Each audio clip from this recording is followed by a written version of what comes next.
This talk is about taking a leap and becoming a founder, but it's also about both of you have created businesses by women for women, which I think is really cool. Nicole, you've started a company called Kin Fertility. Fertility is an area that I'm super passionate about, as are you. Last year we started a podcast called Baby Steps through Vogue. Download it wherever you get your podcast. Please give it 5 stars. Can you tell me what your big picture or mission is with Kin Fertility? Yeah, so with Kin, we essentially want to empower women to take control around the decisions that impact their fertility and their reproductive health.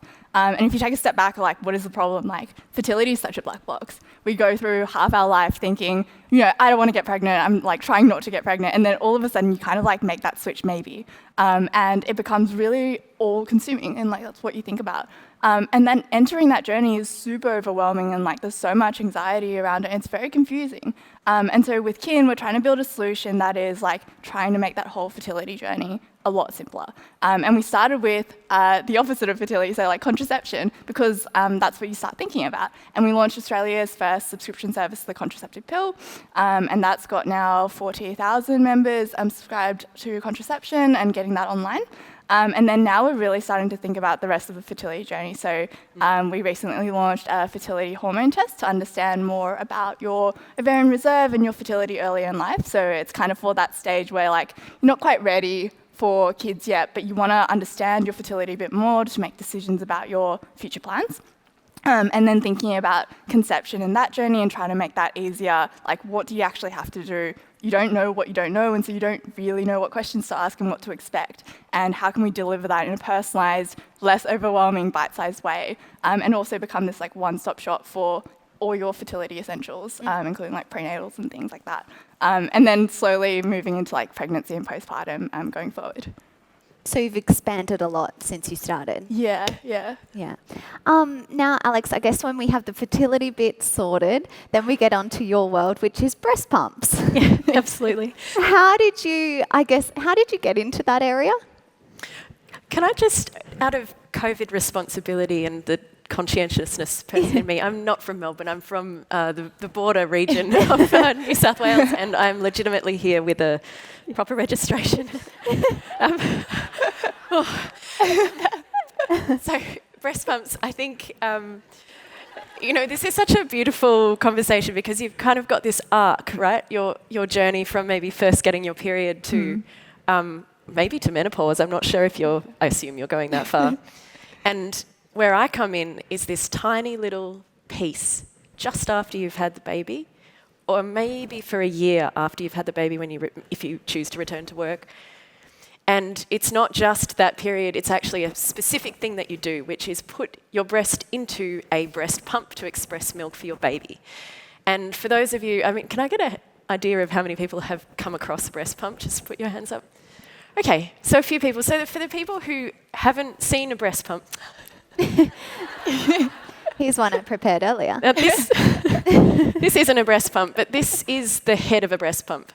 Now, the shocking thing to people who haven't used one is you put your breast in this. It's hard plastic. Can you hear that? That's hard plastic. Your soft, beautiful nipple is going against. And it gets sucked into this shaft. And it gets sucked into that shaft repeatedly. And a lot of women, so for every 10 women using one, 7 will have nipple pain or damage, and 8 will feel like a cow, which is not a great experience. And it's the experience that I had. I happen to be an engineer, and that means that I have some skills that are really good at, we're quite good at making things, and I have some friends who are good at that too. And so we wanted to see if we could completely turn the breast pump on its head.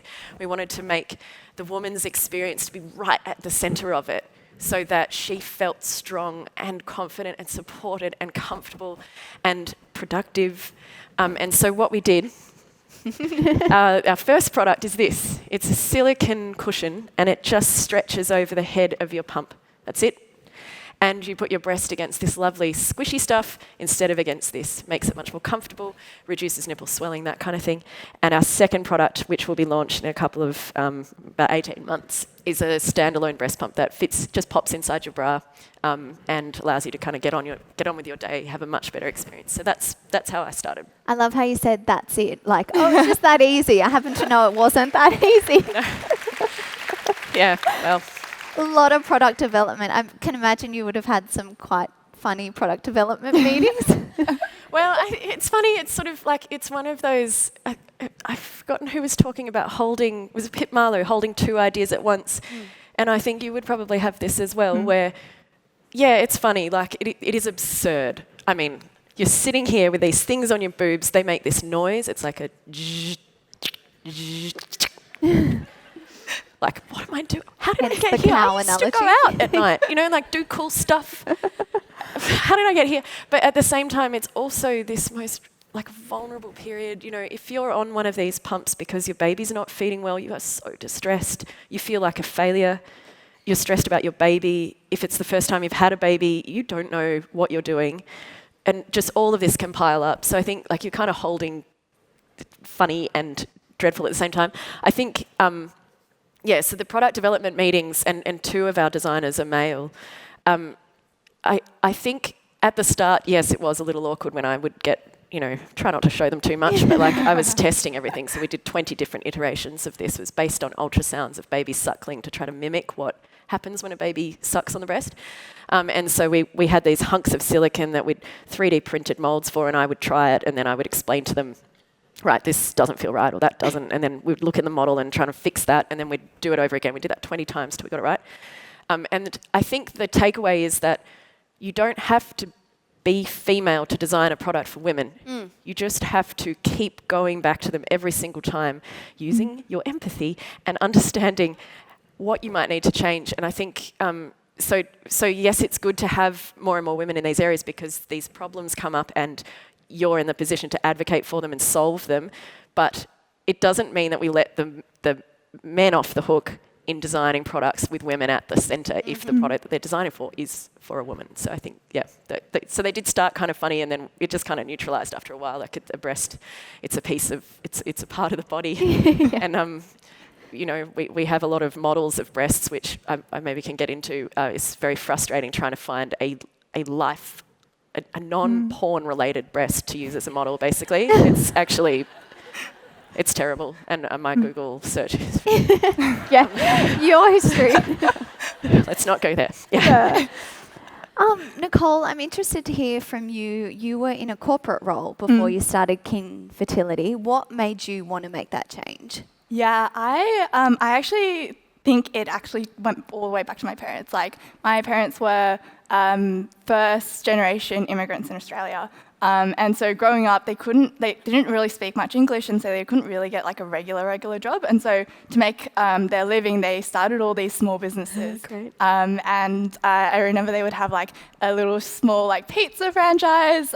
They would like install curtains. We had like an embroidery factory. And so like growing up, I was just fascinated, like always going and like serving pizza to customers and like working in the little factories and like helping people out and like making their uniforms. And so like it was kind of like rough and dirty, but I think I've always just like grown up with this love for being like scrappy and like getting my hands dirty and like building something. I think that's kind of like followed me as well. And so I've always wanted to build that thing. But when I left management consulting, the thing that pushed me over the edge was I kind of thought about like what I wanted to do, and I think I always wanted to go back to startups and like do something in that area. Not necessarily start my own, but at least like work in a place that was like building something new. And I think when I thought about it, I was like 24 at the time, and I was like, if I take the leap now, the worst case scenario that can happen is that I completely fall flat on my face and I fail, and I'll just like come back to this role or like something similar or another corporate job. Like I won't be necessarily left on the streets. Like not a lot of and I'm sure that's like true of a lot of people. And so when I thought about it, I was like, okay, well, worst case scenario, I fail. actually I get a huge adventure out of it. Like I learn real life lessons and I have a really cool story to tell. Yeah. And so it wasn't that scary after that, and I think I just like made the leap from there. Yeah. What was that change like? Do you feel like you had those skills that you needed to start Kin? Yeah, yeah. I think no. I think like the change was, I think you go into startups, right? And like everyone's like, oh, it's uncertain. It's like so much risk. And I was like, I've read those startup books. Like I know it's going to be uncertain. I'm totally going to be fine. Like I was super naive. I was like, oh, I love a little bit of risk. Like, it will be so exciting. And then you kind of like work on the startup and uncertainty just like flies in and slaps you all over the face, like left, right, and center. And I was not ready for it.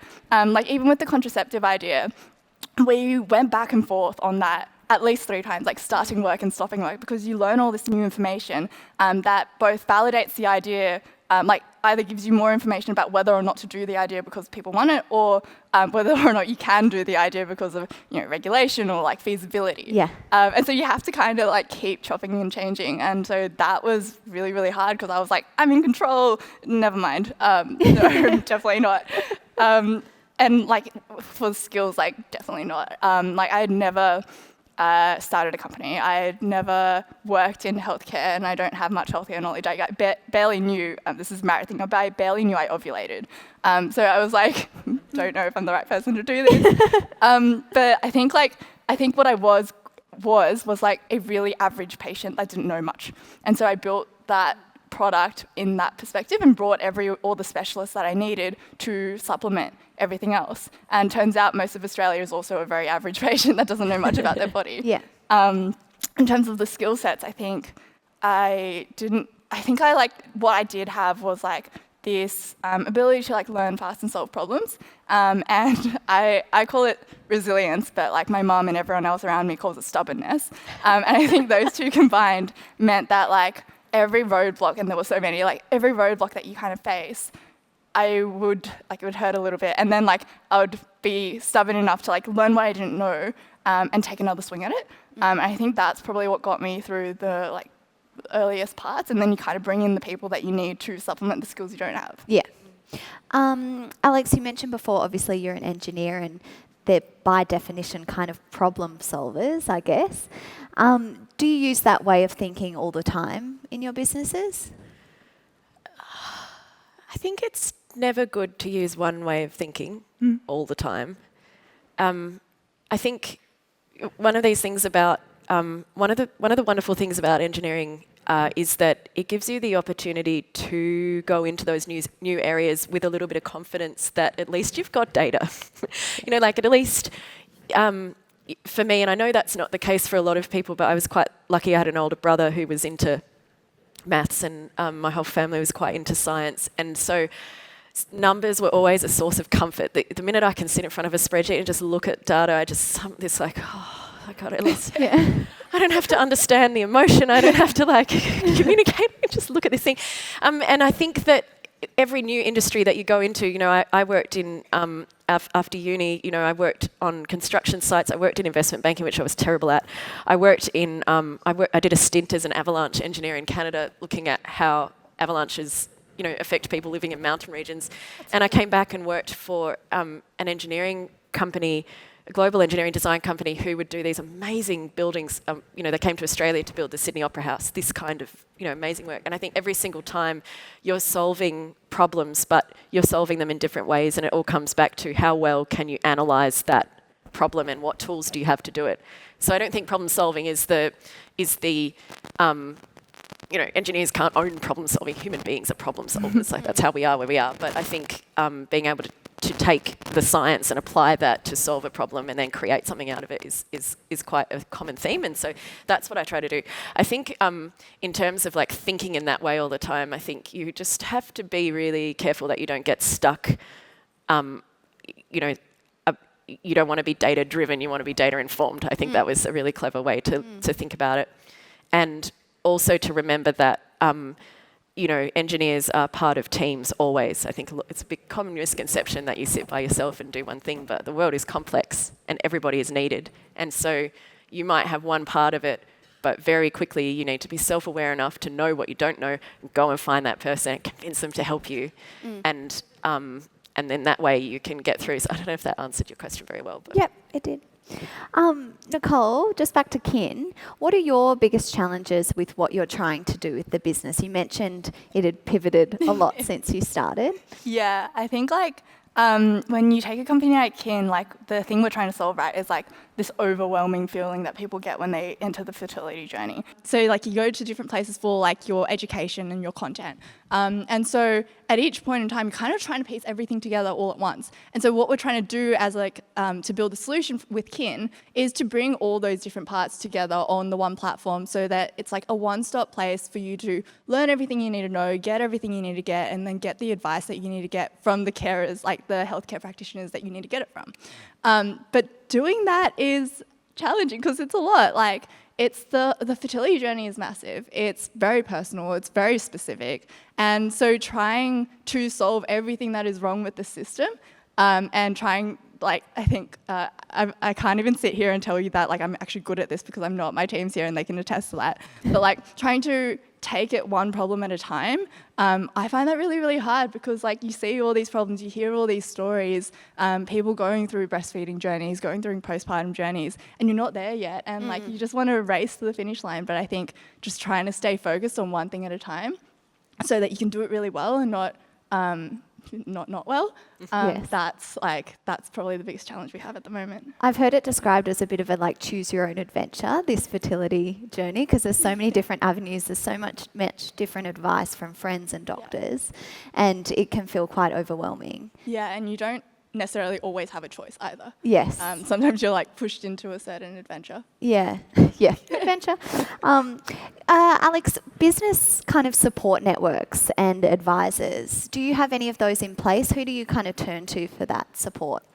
yeah, I mean, we've been really lucky. I mean, we started out with the support from Swinburne University. Then we managed to get ourselves into StartMate, which is an accelerator. And through that, I mean, we had this, they give you these squads. So we had 4 women on our squad, Kate Morris, Kate Denong, Kylie Fraser, and Rhiannon White. And my God, it was like every week we had a meeting, and it was like I had 4 majestic angels who were strong and powerful and smart and had chosen to put, their mental energy into my problems for a week. And having that kind of support is quite remarkable, especially in this industry. It's quite a bolshy industry, and I think if you're not sort of the norm, I'm quite sort of methodical and probably a bit boring compared with a lot of the people that we meet. And so just having people who can ground you and say that this is what you need to do and what you're experiencing is normal, and here's how I did it, and here's someone you should meet, that kind of thing is really good. And I think that, I guess that's what surprised me. I thought when I was going on to this journey that it would be quite lonely, but in fact my network I've just met all these brilliant people that I never would have if I'd stayed, so it's actually been quite a lovely surprise. That's amazing. Nicole, does that resonate with you as well? What advice have you kind of needed along the way? Yeah, I think like definitely the problem solving side of things, but I think on top of all of that, my investors didn't know what they were walking into, but like I'm actually quite an emotional person. Like I ride the highs, I ride the lows. I am so far from stoic. And so a lot of the times the support I need is actually emotional support. And like a lot of the times, like my investors will come in and they'll just be like, how are you? And I'll be like, I'm fine. They'll be like, how are you really? And then all the feelings come out. And so like half the time I just need them to like, I need someone to talk to that has been through it. That has like, gone through the startup journey, gone from 0 to 1, gone from 1 to 100, and like knows that it's not a smooth, like linear journey. And then the other half of the time, I just need people to pull me out because like you feel like sometimes you're in this like washing machine and you're getting like thrown left, right, and center, and you don't know which way is up. And so them like half the time it's literally just like them like reaching out and just being like, okay, this is the way. You'll be okay. Don't worry. Calm down. Take a breath. Like in the grand scheme of things, this will be a blip. Take one step at a time. And so like that's probably been like a huge amount and like source of comfort for me throughout this journey. I suppose like looking at your journey, there are so many competent, the women who do end up in this area are so highly competent. It's not like they need to be managed. They just need to be supported. It's quite a different I find sometimes you'll have this sort of stereotype of a startup founder as like a guy with ideas all over the place, and he needs to be given structure. And the experience I've seen from a lot of women is they don't actually necessarily need that at all. They're quite determined and quite focused, and it's actually just an emotional support. I don't know. Yeah, you almost need like just the confidence. It's confidence. You need someone to be like, it's fine. Yep. Keep going. Yep. Keep going. Yeah, you got it. Yeah. We are running out of time, so I'm going to go to the audience questions now. I've got one for Nicole. Is data a big part of what you do, and how does it help or perhaps hinder you? Yeah, I think like in business, like we've talked about like unit economics and being data informed and like marketing and everything. So I think like in business, like data has to be the core of what you do. I think the way I have started seeing it is that insight is actually the core of what we do. And obviously that's informed by data. But I actually, and like I love quantitative data, but I'm actually not that good with numbers. I love qualitative data, and like the source of a lot of like instinct and decisions is actually just like talking to the members, like kin members, talking to customers, trying to understand their problem at a deeper level than like what is your problem, and trying to understand like what they want and using that to drive whether it's marketing, whether it's like business model decisions, what products we build, how we build it, how we improve it, and that is sort of like the core of what keeps us going and keeps us moving forward. Alex, I've got one for you. It says, is it important to you to keep your manufacturing in Australia? Would you have to move it overseas to get more scale? Good question. Yes, and it's important because for me personally, I'm quite passionate about Australian manufacturing smarts, but also it's quite important to the women who are our customers for a couple of reasons. One is that especially during COVID, it's very hard to get overseas and actually really eye the factory, eye who's there from both the quality perspective. It's going on your breast. You're feeding milk that touches this to your baby. So I just can't do it any other way, I think. So quality perspective, but also ethical. You know, if you can't see the factory, you don't know who's working there, you don't know how they're treated. So that's why we chose to make it here. Yes, it's much more expensive, but I think that people are willing to pay a couple of extra dollars for that. So yes, to get scale, maybe. But I think I'll cross that bridge when I come to it. I think that medical manufacturing in Australia is actually not too bad. There are people who do it, especially working with silicon, super soft silicon like this. So yeah, it's not a problem yet. Yeah, we'll keep it here as long as we can. What's kind of next for your journey? You mentioned perhaps doing breast pumps. Yeah, breast pump. Yeah, so we're full on with the breast pump. We spend all our time modelling what it would look like, printing it out, trying it on, and we're still doing that.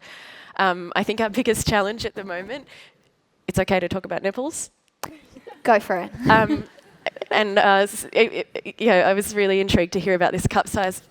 We don't have great data on what women's nipples look like and the size of their breasts, and and women's own perception of their own body is really quite warped. You know, we know that about 30% of women have flat or inverted nipples. But every single woman who has flat or inverted nipples thinks she's the only one. And it is just not true. And so we are really, and it's been a problem the whole time, to try to design something for women. We need to know what women look like and feel like. And so that's our biggest issue. So we're starting up a little group called MilkDrop Labs, where we are asking women to help us with nipple measurements and even what they think good colours might be for a pump, that kind of thing. So yeah, find us on Instagram. Even if you've never used a pump, if you have breasts that could potentially be lactating one day, we would love to hear from you, be helping a sister out, basically. So MilkDrop Labs. So the Instagram is MilkDrop_pumps, and we will be announcing about MilkDrop Labs coming up very soon. So just finally, one for you, Nicole. We've heard about the importance of networks. How did you approach building your network, including cold outreach? Good one. That's a hard one. Like, I've never been one for, I'm like not good at networking, but I think Here's like, a room. Hey guys. No, but I think it's kind of like this, you have this curiosity, and I think everyone kind of has this innate sense of curiosity. It kind of comes from your childhood. And I think you kind of like take that with you, and you use that to go to things that interest you, or like talk to people that are doing really interesting things. And I think like I've kind of always had that mentality. So yeah, like cold reach out has always been a thing. I like emailed Alex right after when we first met. And I think like, yeah, as soon as you see someone who's doing something a little bit different and a little bit like innovative, you kind of just like want to find out how, why, like all these things. And so always cold reaching out. I think like having coffees with people. And I kind of, I don't know if I see it as like networking. I'm kind of just like, I just want to meet you and I just want to like be your friend. And I hope you like me. And hopefully like we can add value to each other. And like grow that friendship over time. Well, thank you so much. On that note, we might finish up. Thank you, Alex and Nicole, for joining us today and sharing your journey this far. Thank you. Thank you, Remy. Thank you.